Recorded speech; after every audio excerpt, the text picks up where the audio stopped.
देखिए, हिंदू परंपरा में आध्यात्म के साथ आपके स्वास्थ्य को, आपके मन को बड़ी गहराई से जोड़ा गया है। इसीलिए साल में जब जब संवेदनशील समय होता है, सेंसिटिव समय होता है, उस समय हम पूजा उपासना करते हैं और उस समय पूजा उपासना करके अपने शरीर को, अपने मन को स्वस्थ रखते हैं और आध्यात्मिक उपलब्धि प्राप्त करते हैं।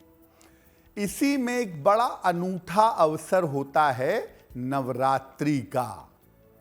2 नवरात्रियां तो हम सब जानते हैं, लेकिन वास्तव में साल में 4 नवरात्रियां होती हैं। और जो 2 अलग नवरात्रियां होती हैं, इसे कहते हैं गुप्त नवरात्रि।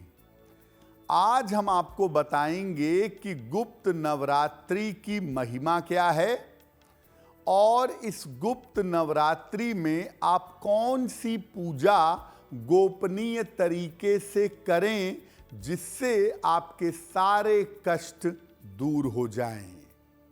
तो चलिए कार्यक्रम की शुरुआत करते हैं और सबसे पहले जानते हैं कि इस सप्ताह का मंत्र क्या है।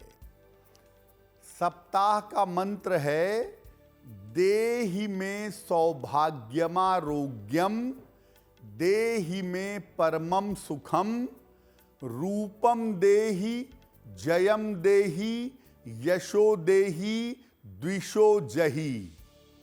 देहि में सौभाग्यमारोग्यम, देहि में परमम सुखम, रूपम देहि, जयम देहि, यशो देहि, द्विषो जहि। मां दुर्गा का ऐसा चमत्कारी मंत्र है जिस मंत्र को अगर आप नवरात्रि में, गुप्त नवरात्रि में, देवी की पूजा के समय जपें तो आपको अद्भुत लाभ होगा। और इस मंत्र में इतनी शक्ति है कि अकेला ये मंत्र आपकी तमाम मनोकामनाओं को पूरा कर सकता है। और चूंकि हम बात करने जा रहे हैं गुप्त नवरात्रि की, तो गुप्त नवरात्रि में अगर आप इस मंत्र का अधिक से अधिक जप करें तो आपकी तमाम कामनाएं पूरी हो जाएंगी। हम आज बात कर रहे हैं गुप्त नवरात्रि की, लेकिन सबसे पहले ये जानते हैं कि नवरात्रि का धार्मिक और वैज्ञानिक महत्व क्या है। देखिए, नवरात्रि साल में 4 बार मनाई जाती है। 2 बार होती है गुप्त नवरात्रि और 2 बार होती है सामान्य नवरात्रि। जो चैत्र की नवरात्रि है, जो लगभग अप्रैल में आती है, और जो आश्विन की नवरात्रि है, लगभग अक्टूबर में आती है, ये दोनों नवरात्रियां ज़्यादा प्रसिद्ध हैं और इस नवरात्रि का ज़्यादातर लोग पालन भी करते हैं। इसके अलावा माघ के महीने में और आषाढ़ के महीने में गुप्त नवरात्रि भी मनाई जाती है। माघ का मतलब लगभग जनवरी के महीने में और आषाढ़ का मतलब लगभग जुलाई के महीने में गुप्त नवरात्रि मनाई जाती है। अब ये समझिए कि इस समय ऋतु परिवर्तन होता है। इन चारों ही समय, जनवरी, अप्रैल, जुलाई और अक्टूबर, इन चारों ही समय ऋतु परिवर्तन होता है। और चूंकि इस समय मौसम में, ऋतु में बदलाव होता है, तो इस समय अपने मन और शरीर को अच्छा बनाए रखने के लिए और प्रभु की कृपा प्राप्त करने के लिए या देवी का आशीर्वाद प्राप्त करने के लिए साधना की जाती है। ये जो गुप्त नवरात्रि है, माघ वाली और आषाढ़ वाली, ये गोपनीय साधनाओं के लिए ज़्यादा महत्वपूर्ण मानी जाती है। देखिए, देवी की साधना 3 तरीके से होती है। एक होती है सामान्य साधना, जो हम सब अपने घर में करते हैं, दुर्गा सप्तशती पढ़ते हैं, कवच कीलक अर्गला करते हैं। एक होती है देवी की तंत्र साधना, जिसको शाक्त तंत्र कहा गया है, जिसमें पंच मकारों का भी उल्लेख है। और तीसरी साधना होती है ध्यान साधना। तो तीनों में से कोई भी आप साधना करें, लेकिन तंत्र साधना जो मुख्य रूप से की जाती है वो गुप्त नवरात्रि में की जाती है। गुप्त नवरात्रि में शक्ति प्राप्त की जाती है और बाधाओं का नाश करने का वरदान मांगा जाता है। याद रखिए, दुनिया में सारी शक्ति देवी के पास है, इसीलिए देवी की पूजा परंपरा को शाक्त परंपरा कहते हैं। जो शक्ति से बना वो हुआ शाक्त। वैज्ञानिक रूप से, जैसा आपको पहले भी बताया, कि इन चारों समय पर ऋतुओं में परिवर्तन होता है। जब गुप्त नवरात्रि आती है या मुख्य नवरात्रि आती है और शरीर में पित्त की मात्रा थोड़ी बढ़ती है, डाइजेशन थोड़ा बिगड़ता है। इसलिए अगर इस समय उपवास रखा जाए, कम खाया पिया जाए, सात्विक भोजन ग्रहण किया जाए, तो व्यक्ति हर लिहाज से, हर प्रकार से स्वस्थ रहेगा। तो देखिए, ऐसा नहीं है कि जब मन किया नवरात्रि मना लिए, जब मन किया संक्रांति मना लिए।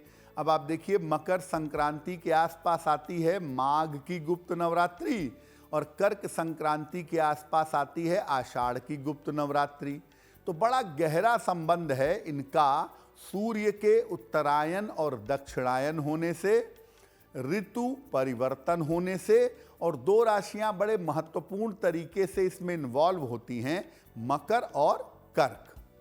तो कुल मिला जुला के जो समय होता है ना गुप्त नवरात्रि का, इस बार जैसे ये समय है 30 जनवरी से लेके 6 फरवरी तक, आप ज़्यादा कुछ ना कर पाएँ, क्योंकि बहुत सारे लोग तो गुप्त नवरात्रि के बारे में समझते भी नहीं होंगे। तो हम आपको आज ये समझा देंगे कि आप गुप्त नवरात्रि में चुपचाप गोपनीय रह करके अपनी साधना अगर करें, अपनी प्रार्थना अगर आप करें, तो बड़े चमत्कारी फायदे मिलेंगे। चमत्कारी फायदे ऐसे मिलेंगे कि आपकी कोई भी मुश्किल होगी, गुप्त नवरात्रि में गोपनीय तरीके से साधना करने से वो मुश्किल दूर हो जाएगी। अब एक प्रश्न आपके मन में आ रहा होगा कि भाई, मैं तो सामान्य नवरात्रि में देवी की पूजा करता हूं, तो सामान्य नवरात्रि में और गुप्त नवरात्रि में अंतर क्या है? देखिए, सामान्य नवरात्रि में आम तौर पर सात्विक, राजसिक और तांत्रिक ये सब पूजा की जाती है। सात्विक भी होती है, आमतौर पर हम लोग सरल तरीके से सात्विक पूजा ही करते हैं, और तांत्रिक पूजा भी की जाती है। गुप्त नवरात्रि में ज़्यादातर तांत्रिक पूजा की जाती है, क्योंकि देखिए, गुप्त नवरात्रि का पहला अक्षर क्या है? गुप्त। साधना को गोपनीय रखना है, साधना का प्रदर्शन नहीं करना है, अपने भक्ति का प्रदर्शन नहीं करना है। तो गुप्त नवरात्रि में तंत्र की पूजा होती है और आम तौर पर ज़्यादा प्रचार प्रसार नहीं किया जाता। सामान्य नवरात्रि में क्या होता है? लोग दाढ़ी बढ़ा लेते हैं, लोग तिलक लगाते हैं। साल में कभी तिलक नहीं लगाएंगे, लेकिन नवरात्रि में लगाने लगते हैं, गले में माला वाला डाल लेते हैं। तो थोड़ा सा कोई पूछता है क्या हुआ? अरे मैं नवरात्रि का उपवास या साधना कर रहा हूँ। लेकिन गुप्त नवरात्रि में ऐसा नहीं करेंगे। आप कितनी भी कठोर साधना कर रहे हों, लेकिन आपको देखकर, आपके व्यवहार से, आपके आचरण से ये पता नहीं चलना चाहिए कि गुप्त नवरात्रि की साधना आप कर रहे हैं। गुप्त नवरात्रि में पूजा और मनोकामना जितनी ज़्यादा गोपनीय होगी, जितनी ज़्यादा सीक्रेट होगी, सफलता उतनी ही ज़्यादा मिलेगी। आपके ऊपर देवी की कृपा हो गई, आपको साधना में अनुभव होने लगा, आपको देवी की तरंगे मिलने लगी, प्रचार मत करिए। किसी को मत बताइए कि आपके ऊपर देवी की कितनी कृपा है या ईश्वर की कितनी कृपा है। भक्ति और साधना जितनी गोपनीय रहे उतना ही अच्छा होता है। आपके जेब में 50,000 रुपए हैं तो आप उसको दिखाते नहीं चलेंगे ना हर जगह कि मेरे पास पैसा है देखो। बहुत सारे लोग क्या करते हैं कि जेब में अगर पैसा फूल गया तो किनारे बैग में डाल लेते हैं, किसी को पता ना चले। वही बात भक्ति पर भी लागू होती है। आपकी भक्ति कितनी गहरी है, आपके ऊपर देवी की कृपा कितनी है, ये बहुत गोपनीय रखिए। ये बात अलग है कि जब भक्त देवी के बहुत निकट पहुंच जाता है या ईश्वर के बहुत निकट पहुंच जाता है तो उसके भक्ति का ऑटोमेटिकली प्रकाश चारों तरफ फैलने लगता है। लेकिन आप अपनी तरफ से अपनी साधना, भजन, कीर्तन, भक्ति इसको जितना गोपनीय रखें, गुप्त नवरात्रि में भी और सामान्य जीवन में भी उतना ही आपके लिए अच्छा होगा। अब ये जानते हैं कि गुप्त नवरात्रि में एक आम आदमी, एक सामान्य आदमी माता की पूजा कैसे करेगा, क्या तरीका होगा। देखिए, अगर आप 9 दिनों तक पूजा करना चाहते हैं, 30 जनवरी से 6 फरवरी तक, तो आप कलश की स्थापना कर सकते हैं। इसमें भी कलश की स्थापना की जा सकती है। अगर कलश की स्थापना आप करेंगे तो दोनों समय मंत्र पढ़ेंगे। देवी के बहुत सारे मंत्र हैं। चालीसा पढ़ेंगे या दुर्गा सप्तशती का पाठ करेंगे और दोनों समय देवी की कपूर जला करके आरती करेंगे। माता को दोनों समय भोग लगाएंगे। सबसे सरल और सबसे उत्तम भोग माना जाता है लौंग और बताशा। और मां की पूजा सामान्यतः लाल फूल से करना बड़ा अच्छा होता है। अगर आपको शक्ति चाहिए तो आप लाल फूल से देवी की उपासना करें। वैसे पीले फूलों से, सफेद फूलों से भी देवी के अलग अलग स्वरूपों की पूजा की जाती है। मां दुर्गा को आक, मदार, दूब और तुलसी ये आप बिल्कुल मत चढ़ाइएगा, क्योंकि इससे आपकी पूजा निष्फल हो जाएगी। आप गुप्त नवरात्रि में कठोर साधना कर रहे हैं तो आप 9 दिन तक उपवास भी रख सकते हैं।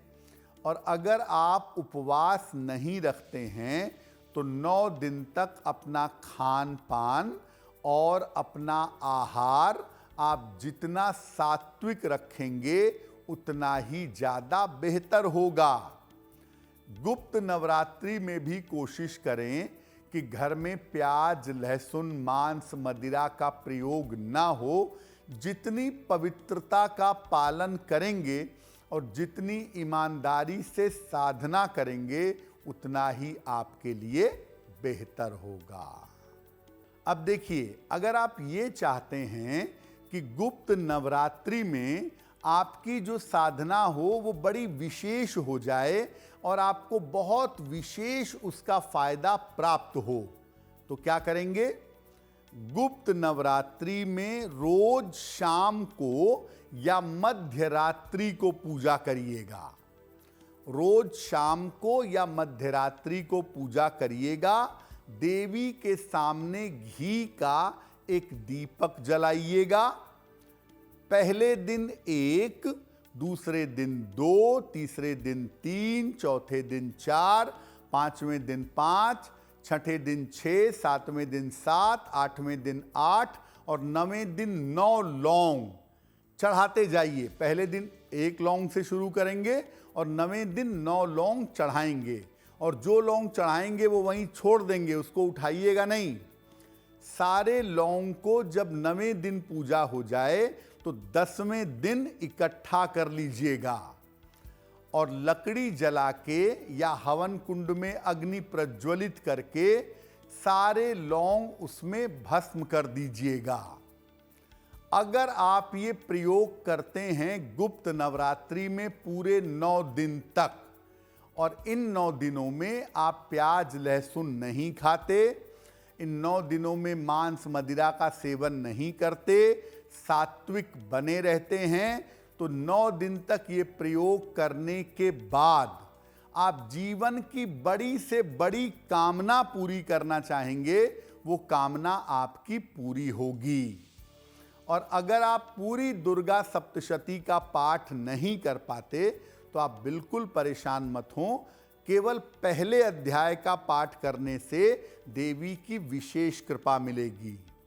वो भी संभव न हो तो पूरी गुप्त नवरात्रि में दुर्गा चालीसा का पाठ करिएगा, सुबह शाम एक एक बार। और अगर वो भी संभव ना हो तो देवी का नाम ही एक मंत्र है, दुर्गा, यानी दुर्गति नाशयते इति दुर्गा, जो आपके दुर्गति का नाश कर दे, जो आपको दुर्गति से बचा ले, वो स्वरूप ईश्वर का माँ का है और विशेष रूप से माँ दुर्गा का है। तो आप कोई उपासना नहीं कर पाते, कोई पूजा नहीं कर पाते, कोई बात नहीं, लौंग वाला प्रयोग करेंगे, बहुत ही सुंदर। नहीं कर पाते फिर भी कोई बात नहीं। लेकिन गुप्त नवरात्रि में आपको जब मौका मिले 10 मिनट 5 मिनट बैठ के दुर्गा दुर्गा दुर्गा दुर्गा इस नाम का जप करिए। और गुप्त नवरात्रि में की गई साधना कभी निष्फल नहीं होती है। अगर आप करेंगे तो इसके बेहतरीन परिणाम आपको प्राप्त होंगे। तो आने वाला सप्ताह हम सब के लिए शुभ हो। देवी की कृपा हम सब के ऊपर बनी रहे, इसी कामना के साथ मुझे दीजिए इजाजत। अगर आप मुझसे जुड़ करके अपनी समस्याओं का समाधान चाहते हैं और चाहते हैं कि आपकी समस्याओं को ज्योतिष के माध्यम से सुलझाया जाए, तो आप हमसे संपर्क कर सकते हैं, जुड़ सकते हैं एस्ट्रो तक पर।